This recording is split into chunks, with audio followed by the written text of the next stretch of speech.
All right, welcome to the Pet Life Podcast. As always, I'm Patrick, and today I have with me a very special guest, the one and only Big Bear. Some of you know him as the Wizard Slayer. There's a lot of names here. You know, King. What is it? What was the other ones? The Bard King. There's quite a Bard few. King of Bertaria. Yeah, absolutely. I love it, man. Well, dude, thank you so much for coming on. It is a pleasure. I know a lot of the Bears will be enjoying this one, but in reality, this is actually, I want people who in these times want to hear a way out. And that's the one thing that I've been so drawn to this community. And I know a lot of the Bears have as well. Obviously, we have people who are just going to spiral. They'll let them be. However, there's a lot of people I know from my own life asking questions. And this is what you provide, and you have been providing to a lot of us. So I thought we can get down that route to ultimately Beartaria, Bear Community, the magazine. But I think it behooves us, if it's cool with you, to kind of start like, and I know you tell the story all the time for the listeners who know you, but like, how did we get here? Starting with your career. That's cool. Well, yeah, I was doing a post today because of what's going on with Joe Rogan right now about Exactly. like 2 years ago, I did a video showing the very video that they're using right now to shame him. And I was saying that me showing that won't cause any problems until he crosses a line, and then they'll use it to smack him back into place. And so I kind of want to write a book called The Devil's Playbook because my dad was a communication studies professor, taught rhetoric, basically how to do spellcraft. It's modern spellcraft. Mm-hmm. And, he taught Al Roker, he taught Jerry Seinfeld, like all these people. And growing up, I just thought it was, public speech, persuasion, all this, but there's a real nefarious side to it. And so along the way, after I got canceled from Hollywood because of my views against the transgender child movement, because it's obviously insane. If anybody wants to read up on that, it's owenbenjamin.com. Everything's there. Mm-hmm. But to watch how all these people that were being such hypocrites turned on me and why, and that sent me on a long path of self-discovery about the method, like the Devil's Playbook is what I kind of want to write about, because it's like, I like people I'd known for years, and I'm like, I know you don't agree with this. Why are you doing this? And then I realized it's shame and money and gaslighting and all this stuff is how they control the narrative. And the good news is all they have is narrative. So they're the spinners of the story. All they have is influence. They don't have any actual power. And the living man or woman has all the control and power. They just need a narrative. And so I saw them trying to spin a narrative against me for over a year while I was still on Twitter. They're trying to kick me off, and they could have just kicked me off, but they needed a narrative. So it was when I bashed David Hogg. I said, what did I say? Someone who isn't old enough to grow pubes can't tell me not to own a gun. And so the spiders spun this narrative that I was sexualizing a boy. And that was really, and that's all it took. It just takes these little, it's like 9/11. It's like just a little push. Like, look at these buildings. Let's go to war for the next 20 years, or like any of these psyops. And so when you see a psyop and a false flag and all these things, you have to understand that it doesn't really matter if you don't go with the narrative. Like they couldn't have just started a war. They needed a narrative. They needed a story. They needed people to commit to it. Just like I was always very well liked in Hollywood. I could get along with anybody. I could tour in any race, demographic, rich, poor, didn't matter. I could host award shows with Leonardo DiCaprio, and I could entertain, gangsters in Cleveland. And so everyone knew that. And so they had to like really figure out how to get a narrative against me. And so now I have this ability of seeing how that happens. And the good news, as I said, is, they can't actually do anything to us. But the thing that people have to understand is you only control what you create. Mm-hmm. So that's why we started Beartaria, because Beartaria didn't exist before we named it. And because of that, we have control over it. Twitter is not my creation. YouTube is not my creation. Money is not my creation. So when you're playing in their sandbox, they make the rules, and that's okay. It's fair. So then when you're constructing a way out, and it can be you know, some people don't understand the concept of Bertaria, that it's a physical place.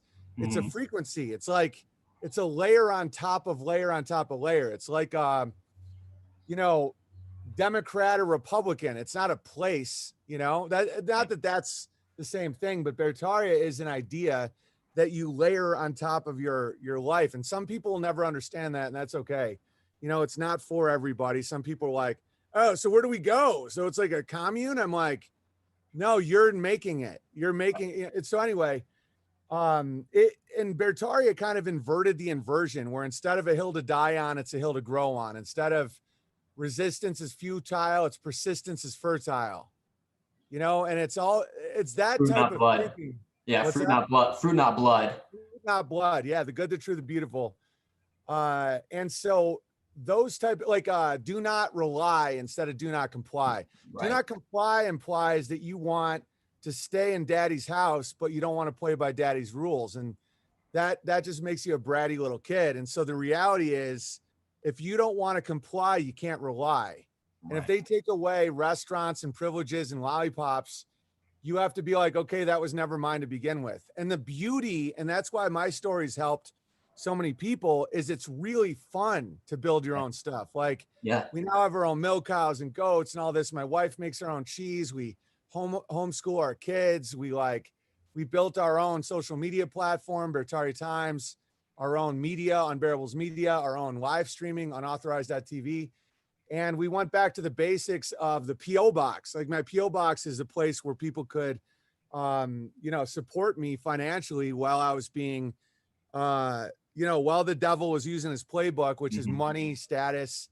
It's like they take away your ability to make a living. And that's a big threat to a lot of people. And so if you want to, you know, survive with your kids, you know, I got a fourth kid on the way, you got to figure out another source of income or create your own money, which I'm not going to do, Right. because that's a hill I'm not ready to grow on. but, Yeah. so that's pretty much my story. You know, there's a lot to it with, Hollywood and all that Right. stuff. It was a good time.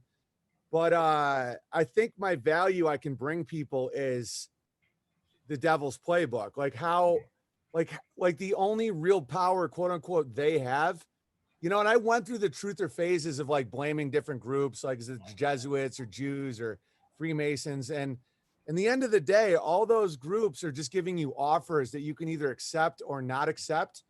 And that's why they're karmically not paying for your destruction, because you're doing it to yourself. And it's tough for people to internalize that.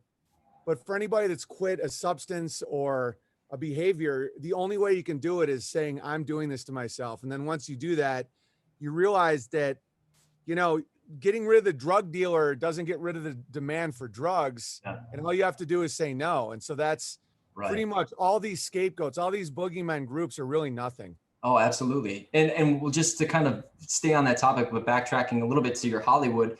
And the one thing that I found you listening to Crowder, but I also knew you from like seeing the movies that I've seen you in. I've watched your stand up, but I wasn't like really listening. I was just enjoying the entertainment.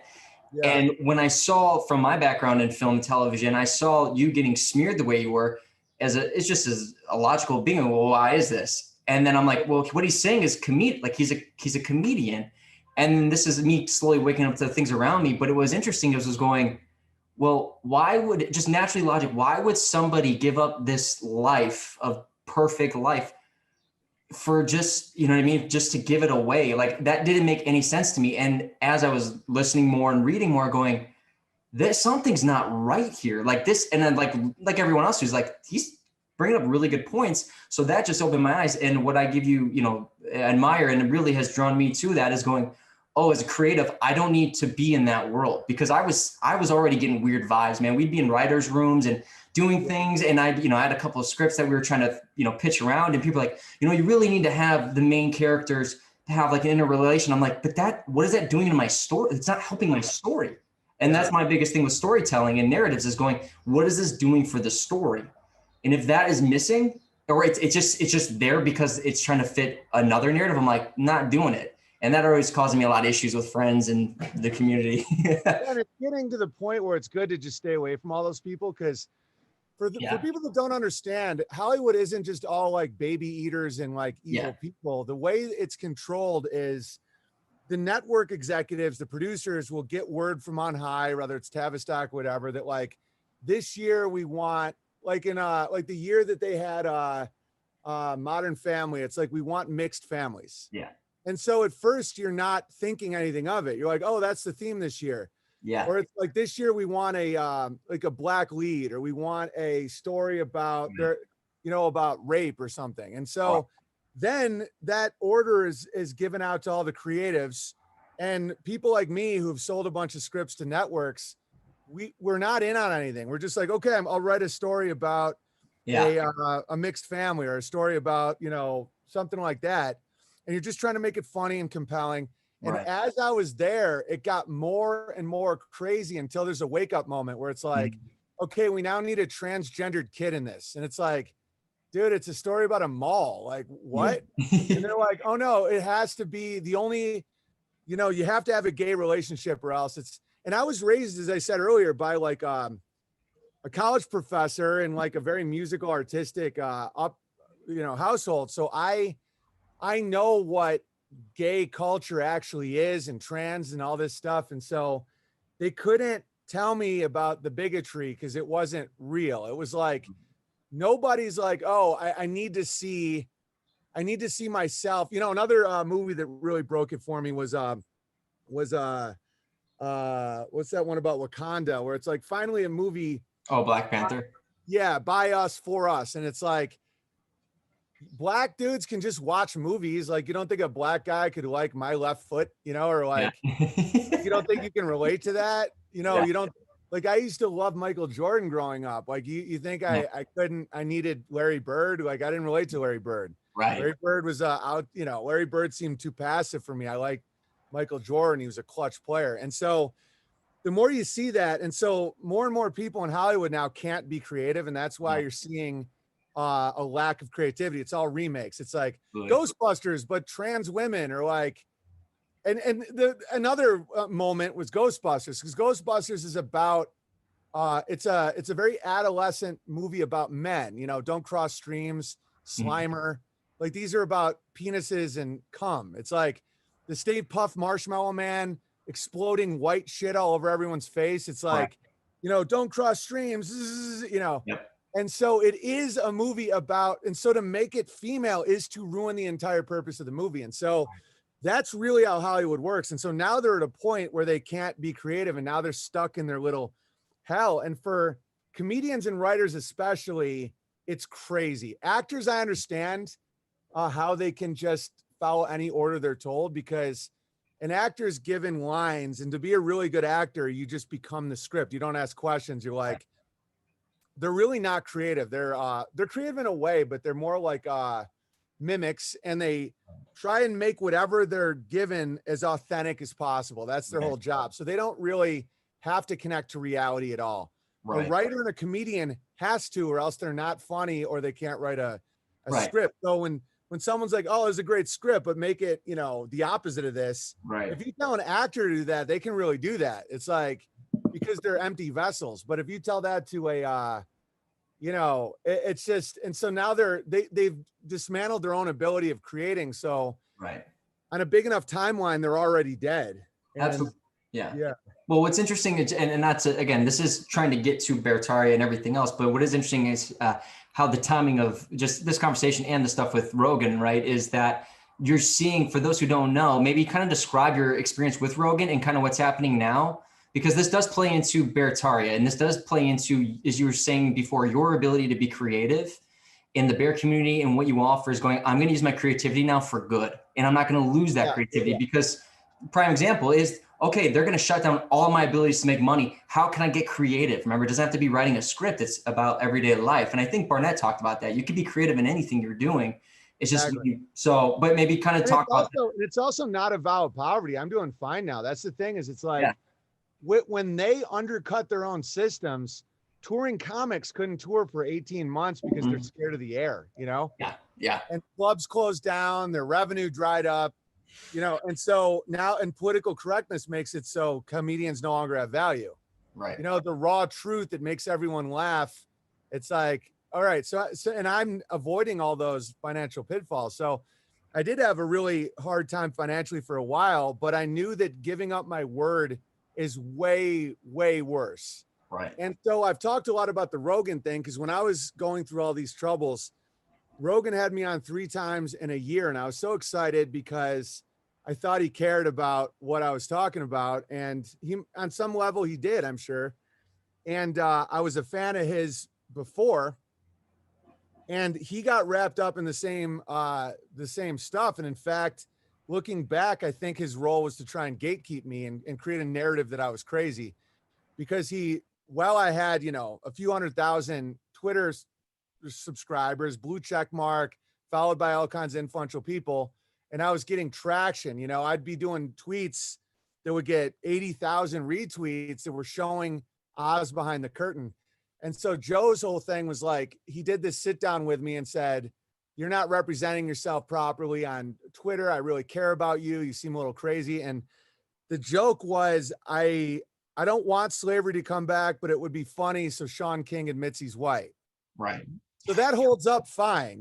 6 years later, you're still laughing. Everyone's laughing. So he was saying, "So why are you saying you want slavery to come back?" And I'm like, "Joe, either you're an idiot who doesn't understand the joke or you're playing a gatekeeping role." So either way, so after I started getting banned, at first I didn't realize his role in it. And I was this naive, guy. And then I started seeing the nefarious nature of it, where his role was, and he was pretending to care and all this. And I can't prove that he was aware of what he was doing. But as you can see now with his apologies about using words in the past, he's bringing all of comedy down with him. Like he is this smog-like dragon who's probably made $1 billion Right. in a profession that you have no right to make. I mean, Right. nightclub comedian making $1 billion is insane. That's not realistic. No. And so, because the value he has is he's taken all these young men and all of comedy and dragging it straight to hell. And so now For a dumpster. Yeah. Just flaming. And he's so small. He's like this little tiny, and so now that you're seeing him say, the certain word is bad, Right. and the existence of the word in itself is bigotry, which is obviously not true. Drawing a symbol of someone being lynched or drawing someone being lynched is something that I understand being banned. The color is not the problem. Like banning a paint color, that word has been in the title of Joseph Conrad novels. Like it's not exactly, the existence of a word is not a problem. Right. So to see Joe the Toe hide behind that is crazy. And I'm to the point where I actually feel bad for the guy, because when you give up your ability to have your own voice, when the devil says, we'll take back your money and your status unless you get on your knees, that's worse than death. And so, we saw Andrew, you posted Andrew Schultz, I believe that's his name, and Whitney Cummings, and you're seeing just how powerful and I say powerful very loosely here, but in the comedy world, this now just falling apart comedy world, how many people are reliant on him? As Andrew Schultz said himself, he's made a lot of people millions of dollars, as you made very clear, and they're making clear this is about, again, financial gain. And this is not about being morally right or doing the right thing. They're going, hey, we need to stand up for him because we made a lot of money and if he's down, then we all go. And it's right, exactly. That's why they're all standing up for him. And I knew these guys, they didn't stand up for me because they were like, just be quiet or we lose our money. Money is a spiteful bitch of a god. And so these people that do this don't realize that they're going to hurt for it, because my friend Vox Day wrote an awesome book called Corporate Cancer. And I've looked into a lot of various things in life, not just entertainment, and the hollowing out of an institution or business is what happens when you stop. It's called being converged. When you stop doing what your value is, whether it's a day or a century, it's going down. Once you do that, like once you're a bank that doesn't save money, once you're a school that doesn't teach, once you're a hospital that doesn't heal, you'll feel, it's like jumping out of a plane. You feel like you're flying for a while until you hit the ground. Right. So these comedians that are saying, no, take that money now and give up our ability to speak, or only align ourselves with power or force versus an influence versus the truth, Right. they're already dead. And it's like, part of me, I think part of it is that I'm just not enticed by that stuff because I know the futility of it. And since I've kind of really seen all this, you know, I'm a landowner without debt. I have a functioning farm. I have my own businesses that run with no debt, no outside funding, at a profit. Yeah. And a lot of people really value it. It's like people will send me cash in my PO box with a note that just says, just keep going. Cause like the whole world is sick of this shit. The whole world knows that unless someone points out that this is all ridiculous, the whole thing's coming down. Yeah. And that's okay. Because as Babylon goes down, Bertari arises. And I'm not disillusioned. Like, I know that we still rely on supply chains. I love the supply chains. The American dollar is king, which is very beneficial to my life. Right. I'm not rooting for the collapse of the government. I believe the government is actually a protective mechanism. But as they're weakening all that shit, we have to get local supply chains, build our communities.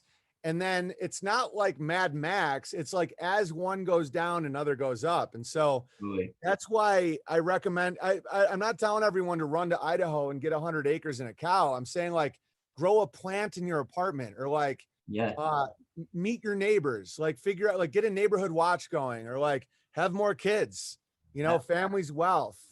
And so we're going to see, you know, I know a lot of people do fear porn about, like, you know, bare shelves and, you know, run for the hills, but it's a fact that it's happening. It's already happening amongst low income people and people in cities, because some people are like, I just went to my grocery store and it's fine. I'm like, are you poor in a city? Because it's not fine. Yeah. You know, right now it's already, food has gone up 50, 80% in a lot of areas. It's not because of inflation. It's because of supply chains. And that's only going to get worse. Yeah. And this is, well, sorry, real quick. This is what's so, the people who don't know your full story, that aren't going to just spiral, it's understanding this is, from my point and many of our points of going, this is what has drawn us to the bear community, and what you are bringing to the table is because it's taking someone like myself who lived in a city, never grew anything in his life, never wanted to do any of those things, turning myself around, having a family, having a son, starting to grow, trying to figure out ways to work with my own hands, getting connected to the land more, doing all these things that are going to not just benefit myself, but as you said, community, your family, the ones you love. And I'll say this from my firsthand experience, it has taken the fear away from all this to the point where not a single moment passes where I go, even with all like the things falling apart, going like, oh my gosh, it's going. Now for me, I mean, I'm in a very tropical place, so I'm used, I can look around going, okay, there's food. I know them. I've gotten used, we've communicated. I've gotten mangoes from them. I got seeds from them. I'm giving seeds to them. I just went to the local, you know, grass-fed farm up, you know, in the North Shore. I'm getting cool with them. Like, it's just going, okay, we'll be good. Like 100%. Yeah.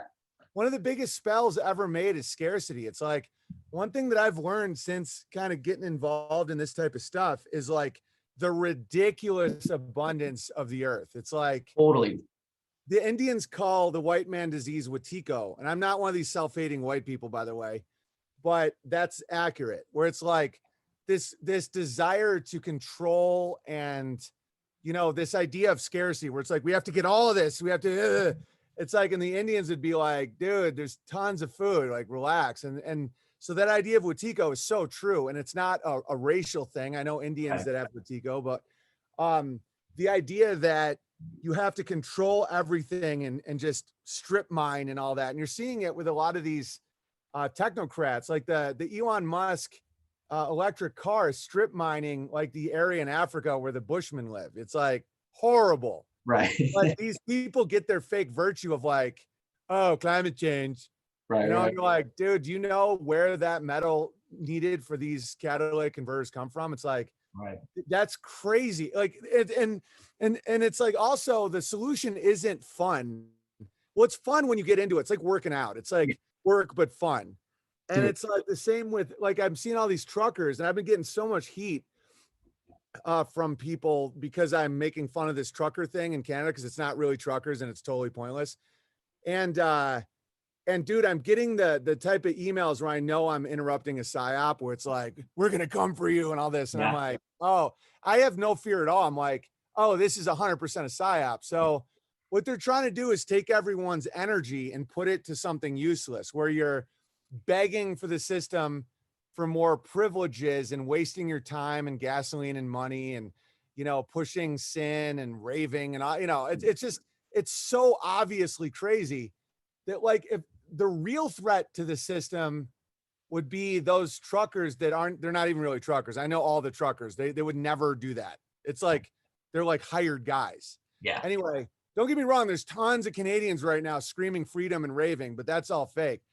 And so if let's say people wanted to take 3 weeks out of their life and like thousands of their dollars of their savings and just started putting it back into their community, like doing trucking for their neighbor, Right. or like help them build a chicken coop or something, anything that gets you less reliant on the big supply chains, that you don't get to do all the hashtags and the fun, like fuck Trudeau, but like Canada is such a bunch of bitches that they can't even spell fuck Trudeau. It's like F, star K Trudeau. Like there's such a bunch of timid, LARPy little losers that they can't even say fuck. Right. And they're like pretending like they're taking over the government. I'm like, yeah, dude, you can't even write fuck. And they're like, oh no, but then people will judge us. And I'm like, yeah.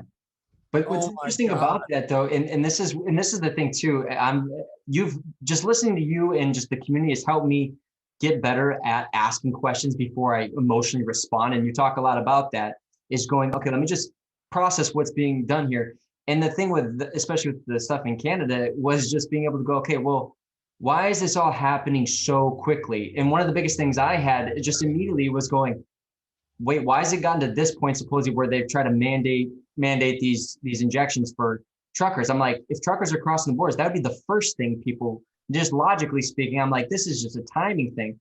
But like you said, there's not people organically showing up and trying to none support. of it's real. A mandate is a suggestion. It's right, never been a law. Right. But it's just the timing of it. The timing. Oh, yeah. And just how planned it was. Like all the truckers already had their own parking lots, and there's pyrotechnics, and there's literally like speakers with like rave scenes. And, right. Yeah. And then in come in the farmers with brand new John Deeres and the cowboys ride in. And it's like the GoFundMe already got embezzled. You know, by the way, dear Canadians, the only reason they're sending it back to people is because of the Patreon lawsuit we did. It's like, so GoFundMe was about to start sending it all to the ADL and Greenpeace and all this. And then they saw how we sued Patreon. And then they're like, okay, we'll send it back. And meanwhile, all these Canadians, they're just drunk on their own like sin. And so all that's going to happen with that, and you guys can mark my words. I mean, I'm very, very accurate. Right. They're going to use this event. They'll probably give you maybe some more time. I don't know exactly how long, but the pride and sin you're displaying and the pointlessness of it, and honking your horns and keeping everyone up and screaming, that's going to be used as the scapegoat for the broken supply chains. Yeah. And that's it. Well, the supply chains are broken. You're going to have shortages. So now you can say, oh, it's the truckers. It's not the financial system. And that's all they're looking for. It's all about narrative. Spellcraft is all about narrative. Absolutely. And this is what's so great about what you've been doing, is you're not just saying why you're breaking us. You're doing the wizardry. You're seeing through the wizardry, but you're also going, okay, but here's a solution. And as you said, it's like taking that energy, not to necessarily Bertaria, but to your own type of Bertaria. And that's the thing that you talk about a lot. That is, I love. And so maybe explaining, like, what do you do with that time, that energy, that money, and just everything, instead of sitting in well, first off, look at all sin as weakness. So every sin or addiction you have is just, I'm not judging people personally, but that's all energy being taken from you. So that's why sin back in the day used to be associated with weakness. Even the word evil meant weakness. It didn't mean like a pitchfork, like a fire breathing devil. It meant you're weak, And so what I recommend people do is realize that family is wealth, and that sin and debt is weakness, So try and get out of debt, and then try and think about what value you have for your community. My brother does tree work. He started with a chainsaw and a pickup truck, and he's doing really, really well because he'll look around and he'll see a tree and he'll be like, that tree's going to fall on this homeowner. I'm going to go offer my services. Right. And so because he has this great skill set and this really hard work ethic, with just, I used to be his groundsman. It's like just the two of us could provide a great service, and then people are very happy with what he did. And so then it spreads word of mouth, and now you just created value. You can just create value. So that's just one example. Mine is comedy. I'm really good at, I'm really good at music and pattern recognition and comedy and being able to consistently talk for hours a day. So people find that very valuable. So they support me. Now, whatever you do, figure that out. Your value isn't to honk in a parking lot for 3 weeks. It's like, build your value. Like, what can you offer other people? And the less selfish you think, ironically, the more you prosper. Yep. And so really don't think, how am I going to get a lot of money? How am I going to, get a giant house? Think like, what can I do for other people? Rather than not, it's mowing lawns or building rocket ships. It's like, and so when you go back to that basic idea of value and debt and family and sin and earth and soil and health and all these things, and understand also that being offended is weakness. Like when someone's like, I'm offended, they might as well say I'm weak. It's one thing if you want to keep ideas or words from your children or you don't enjoy it, that's fine. But when you're like, oh my God, I can't hear this, it's like, you're literally telling people that you're weak, that your ego won't allow another idea. And typically that's the idea you need to hear the most. Yeah. And so if I was just going to give advice to people, because it's not about me or Bertaria or any of that, it's about you. It's about like, what is actually oppressing you? Right. Is it your lifestyle? Is it your materialism? Is it your addictions? And then what have you been rejecting that's actually good? And that is, should you work with your hands? Trade is not something that'll be looked down upon. In fact, I think most white collar people are going to be the first to the gulag if that ever happens. Yeah. No, I think if you're capable of even digging ditches, society, because I was a World War II history major, focused on tyrannical takeovers. And the first thing you learn is if you're valuable, they didn't send you to the gulag. They sent people to the gulag that were white collar. And of course you can make it about, oh, they hate the Jews. It's like, no, it was Pol Pot killed anyone who wore glasses. So you would have been fucked. I was gonna say, I'd be like sitting there with like one eye crossed and be like, no, I can totally see fine. You looking at me being like, yeah, they killed bankers, teachers, journalists. And a lot of people view that as like, oh, it was about ignorance. No, it was about value. When you have the economy collapses, the last thing you care about is sassy dipshits freaking, blog take on what offends her that day. Or like, is someone going to be able to get me a good mortgage rate? It's like, bitch, we need water, we need food. And so it wasn't as personal as people think. It's like, okay, these are all useless eaters. Like, as a farmer of animals, this is how it works. You don't give enough milk, you're going to the fucking pasture. Yeah. No, you don't get the grain. You don't get the fucking, we're not going to clip your toenails, Yeah. And Well, that's reality. What's just so fascinating, and what you've brought to these conversations is because when you're in working with your hands and doing all these things, you're, as you've said in podcasts you brought up before, you're utilizing that ability to be creative and thinking and just being, again, in what you're doing or present moment. That's why I go by present awareness, P.A.T life. It's because there's so much value to that so many of us are missing. And as you've made very clear, it's so many ideas have come to you that you've been able to combine these ideas in these webs, very much like storytelling, because that's all good. A story is being able to, okay, how do I get all these pieces to connect, have a proper flow, you know what I mean? And if you have the ability to create and not just regurgitate, that's really where it comes from. And most of my ideas too have come from actually being out in nature, going for walks, training, whatever the case is, where I'll just go, oh, light bulb, and then I'm like, sitting there like Rain Man at the computer, like 10 meg, take a time. Like I start getting a little Ben Shapiro-y because I'm like, things are starting to come together a little bit. So, and that's what I think a lot of people are missing. The old cliches are cliches for a reason, write what you know. Yeah. So if you only know airports and, sitting at a cubicle, like you're not going to have anything interesting to write about. Right. And it's also like, I was just talking to Curtis Stone about this, that homesteaders are almost impossible to trick with these psyops because the way a lot of these managerial forces, the accountants of the world, are controlling people is just how we control livestock.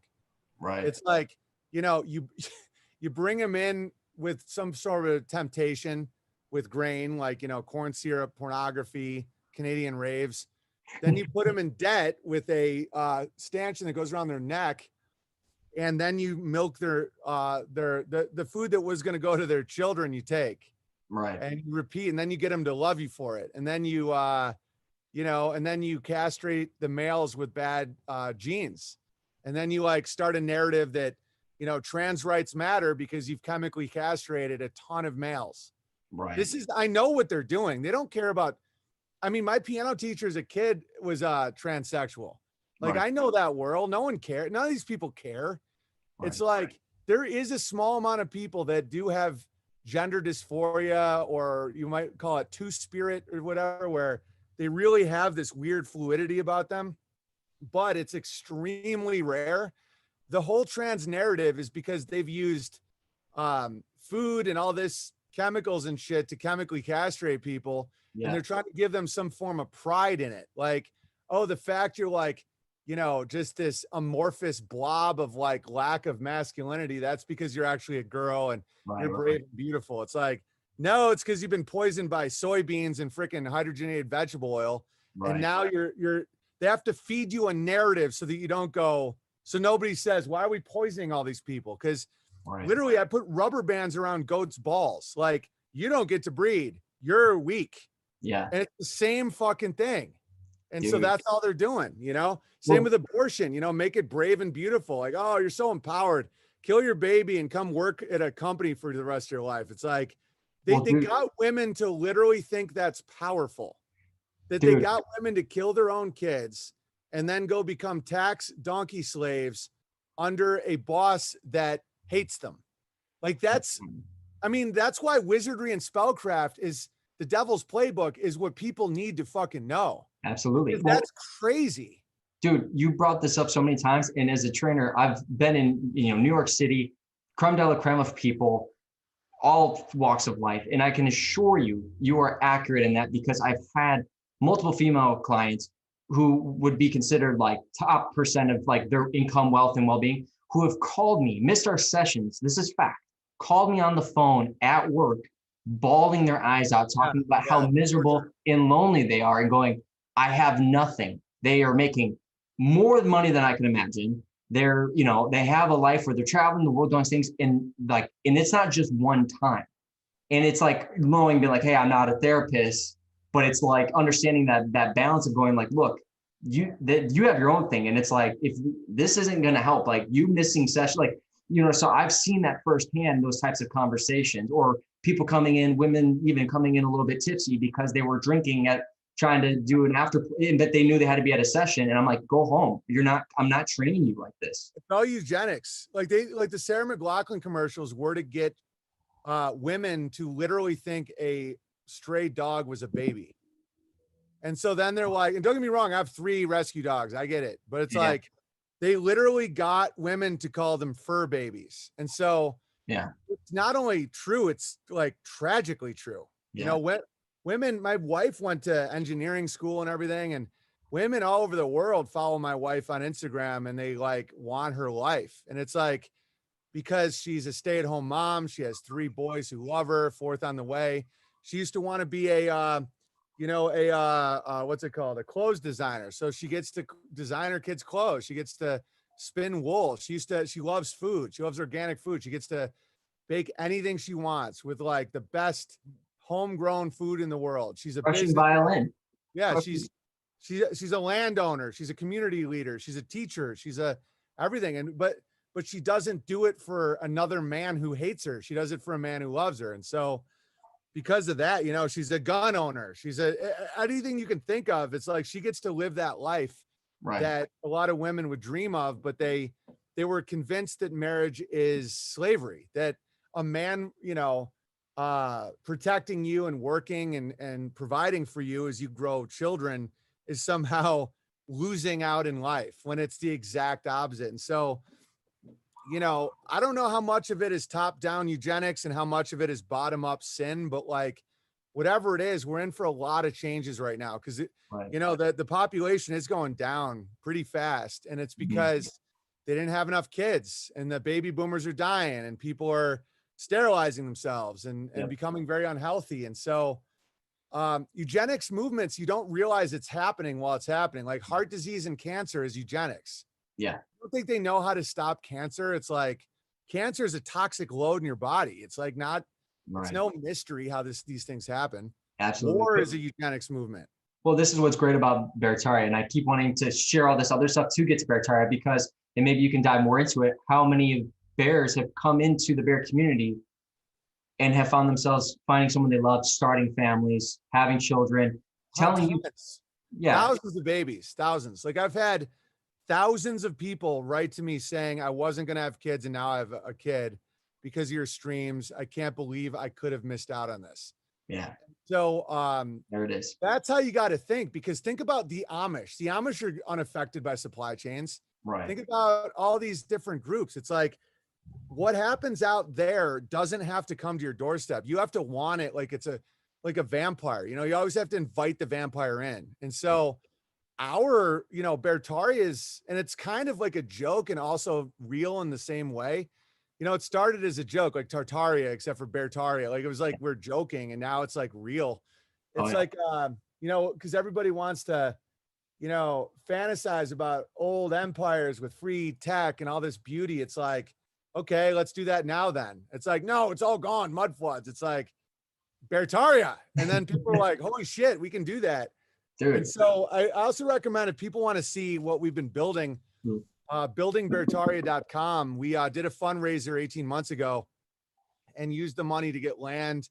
And we had all the donors that wanted to come out and help build cordwood cabins and camp and fish. And it's just epic. And so this spring we'll kick back into that. So amazing. Yeah, 'cause I like how you're stressing that there's other options, because so many people are like just pointing at the shit.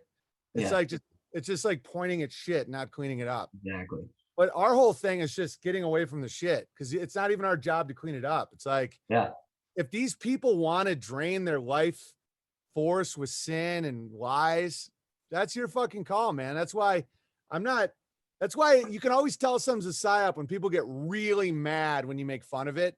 Like I can't stop the Canadian, you know, Freedom Parade in the parking lot. So why do you even care what my opinion is? Oh, you're hurting me. Like, no, you know, I'm right. I've already made several predictions about this, and people are like, oh, you said there weren't even trucks or truckers.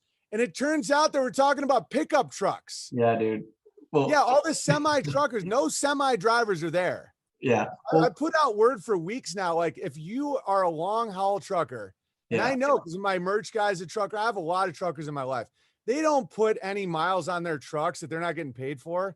They don't leave their, do you think their wife is going to be cool looking at videos of like raves with chicks like, like, oh, honey, I'm fighting for freedom. It's like, no, you're fucking whores. Yeah, no, sorry, hold on. No, Jessica, I'm talking to my wife. Yeah, we're fighting for freedom. Yeah, it's like, there's fireworks, there's raves. It's like, dude, none of that. My glow stick. Give me that glow stick. Yeah. No, it's so true though. But what's interesting though too, and what you brought up with that whole thing that just made me laugh, and I sent you that video, was they're like Pakistani drivers, Middle Eastern, and sure enough, like as I'm going through, I'm like, I'm finding a lot that are apparently Middle Eastern, and I'm laughing because call me whatever they want. One thing they can't call me is wrong. Yeah. I mean, sometimes my predictions are off. I'm not a prophet or anything, but like I know that 80% of truckers in Canada are Sikh or Indian. Yeah. And it's like, oh, how dare you? No, they're all cowboys. No, they're not. And I'd say what, 5%? And then people are like, why do you care? You racist? I'm like, it's a globalist movement. They want to bring in electric trucks and more migrants because they won't pay my buddy 40 cents a mile. They've been fighting about this shit since NAFTA in the 90s. You think this is new? They're harnessing all this energy from people sitting around for 2 years watching pornos, wondering how many vaccines they have to take. And so they're going to send them to Ottawa to jump up and down and waste their money. And then they'll be a scapegoat. It's literally right out of Pinocchio. It's like, Yeah, fucking party all you want, and then you end up in the Donkey Island with all the other retards. Yeah. And so the more pushback I get, the more I know that this has to be something I Right. point out, because I don't give a shit what these people do. It's like, it's just the good bears to get wrapped up in this. I'm like, dude, you might end up in a fucking prison cell. You know Right. how many people on January 6th were telling me that they were going to go march for freedom and Donald Trump was the reincarnation of Jesus Christ? I'm like, some of those people are in fucking jail still. Yeah. Still. Right. Like over a year later, they're sitting in a little cell. Meanwhile, Donald Trump pardons Jared Kushner's dad, who's in jail for sexual blackmail, but he doesn't pardon. He calls the people in jail terrorists, even though him and his half-breed son Wow. are fucking telling all these people to take back their freedom and democracy is under threat and what, go get your voice heard, go storm the Capitol. You tell 100,000 fucking, you know, jacked up idolaters to go do something, they're gonna fucking escalate. Then you have the provocateurs in the front of the crowd with a fucking, you know, buffalo head for all the papers so that you can use the narrative to scare all the retards. Right. Canada, you're doing exactly, it's not only the same thing, it's even worse because they're dragging it out. They're just going to drain your money and make you the biggest bunch of dipshits the world's ever seen. And I'm right about it. And you guys can listen to me and call me names or not. I don't give a fuck. Yeah, man. But this, and then this is the thing though, too, is when you get a lot of people who, if they know that there's other options, but they're, as you said, they're afraid to let go of that compliance and being, you know, they do not comply, but they do not rely, as you've said before. It's very hard for people to let that go because, as you said, that fear of knowing, if I let this go, I really have to start taking care of my own life. Like 100%. I have to start growing and I have to start figuring out how this shit works, because if I don't, you know what I mean? Like then I'm in a bad position. But to your point as well, and I really love this point, is when you say, okay, you go and storm, what's the backup? What's the next move? What do you do? Yeah. You're gonna have a bunch of lot lizard truckers? Are they your new ambassadors? Right. And we don't want to take over the government. Then why are you threatening that you are? How are you like, so you're doing economic terrorism? Like, what are you doing? Yeah. And another thing is, one of the main things I've learned is it's easy to wake people up in a nightmare, but not a dream. Yeah. So like right after someone drinks, you know, gets hammered, smashes a car, kills a kid, you know, you can be like, he's like, I'm ready to quit. But if you go downtown to these like guys drinking martinis and say you shouldn't drink, they're like, fuck you. Right. You know, and so as Canada is swinging up into their ridiculous psyop and they're like drunk on their own retarded ideas of freedom, trying to wake them up gets them really angry at you. They're like, no, we're gonna fucking fix the last 2 years. The truckers, dude, the truckers are gonna do it. As soon as they become humiliated, they'll be like, man, you were so right. You know, the same thing happened with the Q thing when I was making fun of that. They all were like, I'm like, so where are the tribunals? Where's Ellen DeGeneres? They're like, man, you were right. Right. They all fucking fell for the Canadian thing. It's all right, like a man who can't get sex isn't actually faithful. They're just pathetic. Right. So it's like, if you can't get sex, being monogamous to your wife isn't really that big of an act. It's like the first chick that wants to bang you, you're now a traitor to your wife. Right. It's the man that can turn down sex. Mm-hmm. The man that cannot join the fucking butt fuck parade going to Ottawa is the strong one. Right. When it's over and you see what it is, you know, it's the same with the vaccines. I was telling everyone from the beginning. Same with COVID lockdowns. I was telling everyone from the beginning. The good news is we're getting more and more people capable of discerning as it's happening. Yeah. As people are like, come on, let's do coke and fucking party all night. It's like, no, it's easy to get someone to quit coke after 3 days of being up dancing to fucking DJ Dickface. Right. But it's not easy to get people when they're like swinging up into it. Exactly. And that's why all these people are like, you hate freedom. You know, all these podcasters are now attacking me. They're like, oh, Benjamin's a fucking Jew shill. He's like totally buzz killing our fucking freedom. What's his idea? Building cabins in the woods? Yeah. Wait, just give me 4 months. 4 months. We'll see. Dude. You already should be humiliated. Right. BJ Dichter, fucking, you raised $6 million. BJ Dichter, the head of the buttfuck parade in Canada, he started the LGBT movement for the conservatives. He's a Jewish gentleman who loves gays. And so once it hit $6 million, he moved it to 7, then to 8, then to 9. hit 10. Right. They GoFundMe shut us down. We're gonna have to donate it to the ADL. Meanwhile, the fact I already sued Patreon for 2 years, people start sending that court case to GoFundMe. They decide to return the money. All these retards immediately start another GoFundMe with the same problems. It's never going to the truckers. They're already funded, and they're not even truckers. They're actors. Right. Oh, you sound crazy. I know a guy who has a truck. Is it a Silverado? Is it an F-150? No. Wow. All those semis parked there are all permitted to be parked there. Yeah. They could be wiped out of there if they wanted to. Canadians are fucking cucks. Well, dude, this is your story. And as much as I don't say that, I say this in a positive way, is the pain of your life that you've been willing to share with all of us has opened, if people are willing to see through the deception, so much easier. For example, like the Patreon. The minute I saw that get to like 2 million, I'm like, if they're going to shut down Owen stuff that has nothing to do with anybody, that isn't even getting this much traction. $9,000 to buy campgrounds. Right. How is this getting this far? Shut down the supply chain of North America. Right. Unless you're, it's so stupid. Right. But the Canadians are like, oh no, we just went to a rave. Right. Unless you're approved by the very people you're attempting to go against, there is zero chance that they'll let you use their institutions. Totally. And this is what's interesting even more so too, is because I've had people be like, oh, you're so into Owen Benjamin, this and that. I go, he's this. And I go, guys, he's getting shut down because he's the only fucking one who's saying, cool, I really don't need your stuff. I'm going to keep doing my own thing with solutions. And as you've made very clear, they're like, oh, fuck, like he's not needing us anymore. Oh, like, and it's funny. Totally. And that's what people can't understand. And they'll be like, yeah, it's good that he's like growing and like having kids and doing all this stuff. I'm like, where's the butt part here? He's like, but he's a fucking this and that. I go, you haven't watched any of it, dude. Like, what's their criticism? Right. What do you, and it's like, not just backing you up.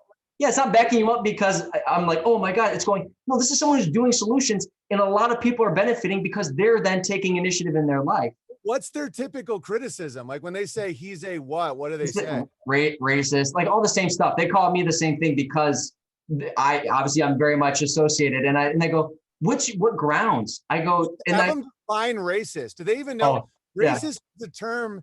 It originally was created to make sure that Indians weren't allowed to practice their tribal ceremonies. It was started by a general in the Civil War with the last name Pratt. And racist meant that an Indian didn't want to join white culture. That's literally where it comes from.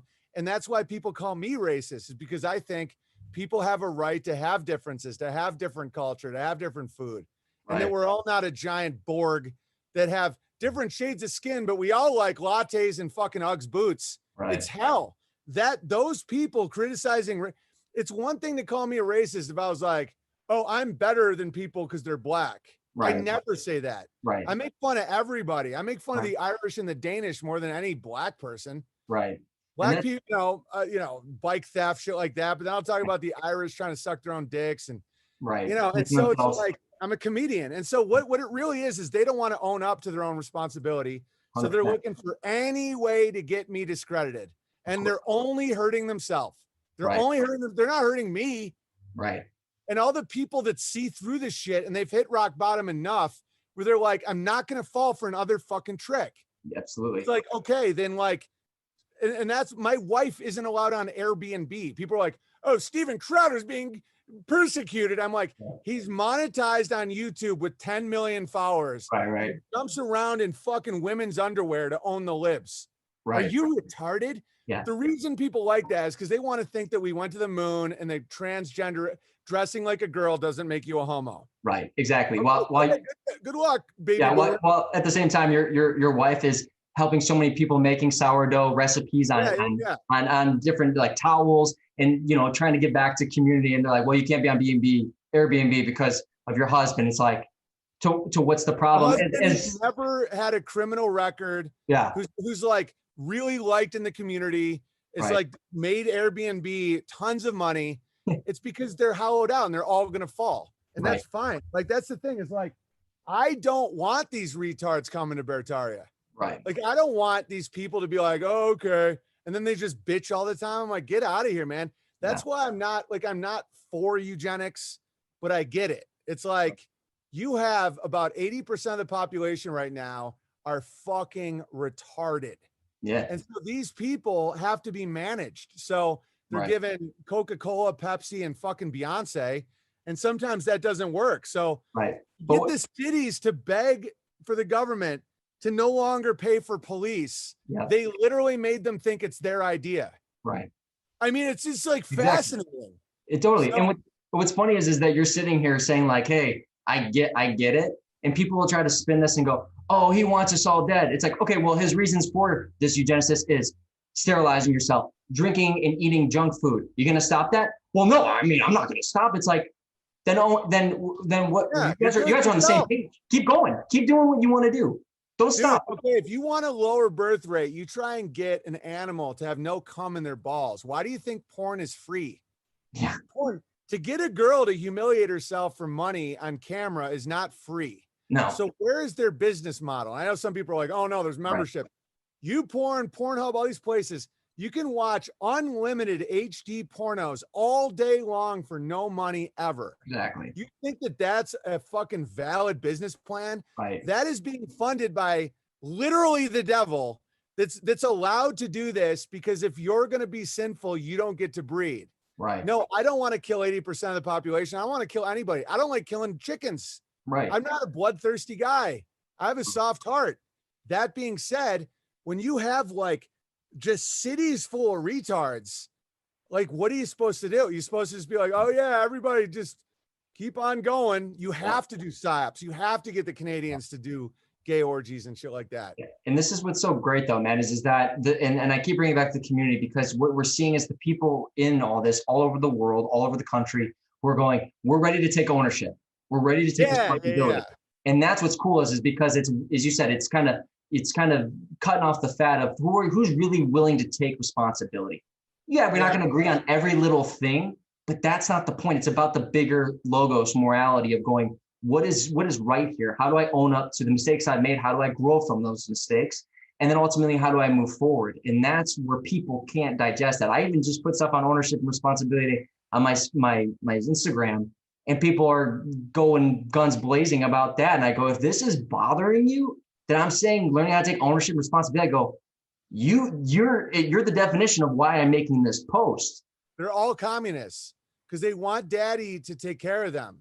Yeah. Whether daddy is Target, Walmart, and Bank of America or the government, it's the same mentality. It's saying, I don't want free will. I don't want freedom. I don't want to have to find my own value. Right. My boss is saying I have to take a vaccine. Well, then get another job. I can't. Right. Make your own job. I don't know. No, I want free shit. It's like, that's a fine path. Go ahead. You know, either like that's it, but real freedom comes from accountability. And these people don't actually want freedom. They're live action role playing. They're like, we're going to pretend that we're all, you know, these rebels in Ottawa can't even spell fuck Trudeau. Right. They can't even say it. Yeah. You know, and think about like all this political correctness is no more than offering groups in a way out of responsibility. Oh, it's not that you're a criminal why you can't get work. It's because the N-word exists and a white man may say it one day. Yeah. And then vice versa. They're only poor because of the N-word. It's not because of the banking practices for the last 50 years. You know? You know, it's like the Indians just a drunk because of their genetics. It has nothing to do with the fact that their way of life was taken away and they were given all this sugar that they didn't know how to fucking metabolize, you know? Okay. Absolutely.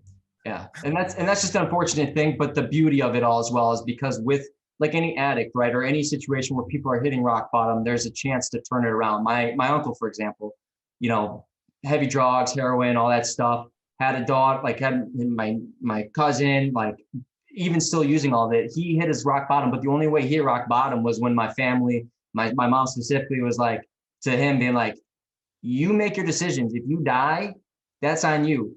And we're going to let you go.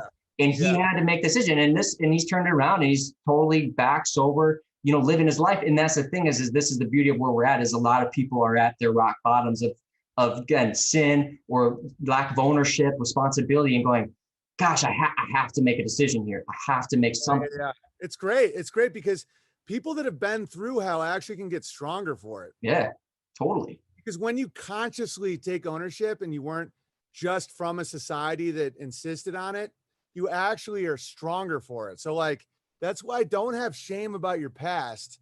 Mhm. Have shame about your present. You know, like your past is the way, like I was a Hollywood fornicator and I, you know, hammered all the time, like chasing cash, chicks. I don't regret any of it. It gave me an ability to see through a lot of lies. Like as a comedian, I got to see a lot, you know, all that hookup culture. I get to understand the nature of it. I don't covet it now that I'm married. Like I've been through it. I Yeah. also I see how they use that to actually emasculate men. I used to think that hooking up with a lot of women meant I was a man, and it's like, no, that means you're a little pool boy, you're a little squirt Yeah. boy. And it's Totally. like, to be a real man, like try having 10 kids in a farm. Like those guys build empires, Absolutely. you And know? And that's, so, yeah. Go yeah. ahead. And they don't want you to know that. That's why the culture is like hookup culture. Oh, at a threesome, all this shit. It's like, dude, try having 3 kids with Totally, your man. name on them. And then Dude. they get to like build businesses with your last name on it. It's like, that's being a fucking man. Try like being a good man to one woman. It's like, Totally. that's big. Well, it to that point, man. When I first reached out, I sent you my first letter on the stream. I was telling you the story about when I met my fiance, and then ultimately I had that a dream with some music playing, and my son was in that dream on the beach. And I Yeah. can tell you, being in New York City, going through that hookup culture firsthand, it was miserable, man. And I was, I had my ups and downs, all this stuff. But at the end of the day, I was like, I'm glad I experienced it. But I can assure you, the loneliness that came with that, and I can only imagine on the other side what they were feeling. Worse It's for like, women. It's yeah, worse. and that's the thing is I felt bad. I being like, man, like, is this the right decision? Like all these things. And I had a moment, I remember being like, what do I want? And this was right when I was like listening to like your story and just trying to make sense of what was happening to you. And I'm like, man, this guy's giving it all to be a father. I go, holy, and he has kind of the same father weird issues that I've had with my dad. I'm like, and he's making the decision to change that. And I go, man, that's pretty fucking awesome. And That's sure, awesome. and sure enough, man, like I walked into my old job. I started working as I'm like, if I'm going to be, if that's what I want is to be a father, I ask God, I go, God, what is it? What do I need to do?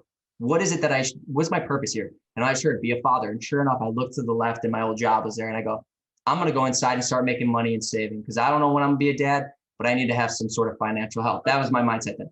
Sure enough, I met my fiance there. We end up having a son again. And I told you the dream. Those who haven't heard, went to bed. She was like, look, if you want to start a family, if this is what you really want, this is a big decision. So I slept on it. And sure enough, in that night, I had a dream that there was this beautiful melody playing in the sky. My son was on the beach in front of me, the back of his head, and I was behind him. And it was just like, remember this tune, remember this melody. And this is what you talk about music being so powerful, is there's so much energy and emotion behind it.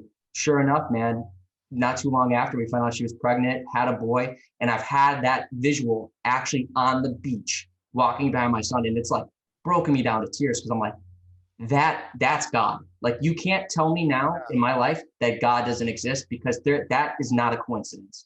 And that's what I got just part of being part of this bear community, man, because that's so powerful. And that's why I preach it. I really do preach it because you don't have to be nice. You don't have to be on the show with me. You don't have to let me be on Unbearable's meter. You don't have to do these things. You do it out of the kindness of your heart. And you do it because hopefully you see the value in the things that I'm trying to say, what others are trying to say. You put so much, you read everybody's letter. And for those who think he's lying, I've written letters and I know he's reading my letter to a T. He's read my mistakes in the letter. So I can assure you he's reading it. Yeah, the people that want to call me a liar for that are the ones that I think they're freaked out by the synchronicities. Like I'll open a letter and it'll be exactly about what we were just talking about in the stream. And it's so freaky and fun that there's been people being like, dude, I know you're lying. Like, I know that you're pre-reading the letters. And I'm like, swear on my kids, I'm not. I never pre-read anything. And it's like those synchronicities are like just fun. And the more you just give into them and realize like the dreamlike nature of life, it's like life is I know we've like talked a lot about like, some dark shit in the stream, but like there really is nothing to worry about. It's like the dream, like you have a dream with a song and then you see your boy like on the beach with it's just like those things are just like right. happening more and more. Like the more the Babylon falls apart, the more like the synchronicities and like the really fast manifestation of things are happening at a crazy rate. Absolutely, man. And that's what's so great. And I want to, if possible, wrap it up with just maybe describing the Beartaria magazine, because the culmination of all this creativity with building Beartaria in general, you know, the app, but you now have Beartaria magazine. So for those who don't know. Yeah. Well, we're not selling any right now, but for those that ordered it, it's like 2,000 pre-orders, which is cool. But we had the community write articles for a magazine. We printed them all up. I signed all of them, and we're sending them out this week. And then we're going to do that quarterly. Mhm. And also it's just an epic magazine. I mean, just everyone came together. It's like 100,000 words. It's like a book. Yeah. And so the next one's going to be all about like cheese making and all this stuff. So like really we're getting back into the physical world and less in the digital. And then Beartaria Times app, all the complaints everyone had about social media, we solved it. And so if people want to go to a place without trolling, without politics, without truther stuff, without just the good, the true, the beautiful place to rejoice in whatever is really great in your life, like the way social media should be. Mhm. We have 11,000, 12,000 regular users on it now. And yeah, it's like a great place to go to, we like to say, to find old friends for the first time, where, you know, someone I just saw downtown like a couple days ago was telling me that he met a girl on there that, you know, they're like already talking about marriage because they're like, it skips like 12 dates. Yeah. Because if you're there, you already know all this shit. Totally. And so we wanted, and so it's surprising how many people don't actually want to solve social media. It's like, Right. Twitter kicked me off. Facebook is censoring me. Oh my God, put me against a wall. It's like, okay, well, here's the solution. We'll censor you. We'll, you know, the managers there will ban you, or not. They'll take down your posts if you swear. You know, the whole thing is like a 5-year-old can read it. Yeah. Every post could have, if a 5-year-old, because some people put up stuff that we agree with, but we take it down and they're like, what, you're for vaccines? I'm like, there's no vaccine talk here. Yeah. In Beartaria, that isn't an issue. Yeah. And so now people get it. People have reinforced it on each other now. And so they understand where it's like, Totally. It's not about what I agree with. It's like, that isn't a place to wrestle Babylon. It's a place to rebuild. And so then we started unbearablesmedia.com, where it's our own site with Mountain Bears cartoons, Be Grateful Bear, Hometown Bear, your stuff's on there. You know, just people that it's more edgy. It's not like Beartaria Times is clean. Right. And Unbearables Media is more like fighting in the muck with the pigs, you know? Yeah. But that's fun for someone like me. Yeah. So then unauthorized.tv is $5 a month, and that's where I live stream. I also live stream on, you know, VK and Odyssey and Rumble, but all that shit is always at any point can go down based on their debt structure. So unauthorized.tv is a great place. And then always PO Box 490 Sandpoint, Idaho 83864. And you know, bitchute.com/Owen Benjamin, and my Telegram. And you know, we're fully decentralized and anti-fragile now. So, and we're trying to be anti-fragile for even if the entire internet goes down. That's why we have the magazine and the mailing lists and bear meetups. You know, another thing that's happening is all across the world, bears have meetups. They exchange goods, they talk, they laugh, they start families. And you're never going to see that on CNN and Fox News because it works. Yep. You're going to watch in Ottawa right now, people are not forming families. They're not starting businesses. They're not figuring out how to get out of this hell. They're just indulging. And I don't want to be the buzzkill, but unless people see it as the dream is happening before the nightmare, then once the nightmare is happening, then you're just crawling out of another hole. Some people need that. I get it. But the real skill is to see it before it happens. Like before you cheat on your wife, before you do that line of coke, like that's when you got to see it. And so thanks for having me, man. I appreciate it. Dude, I really appreciate you taking the time. And as always, I'll make sure I put all that in the show notes. I'll make sure that trying to get more people to, just get to these places and see the value in it. So on that, again, thank you all. And I appreciate it. And everyone listening, we'll see you next time. Thanks, guys.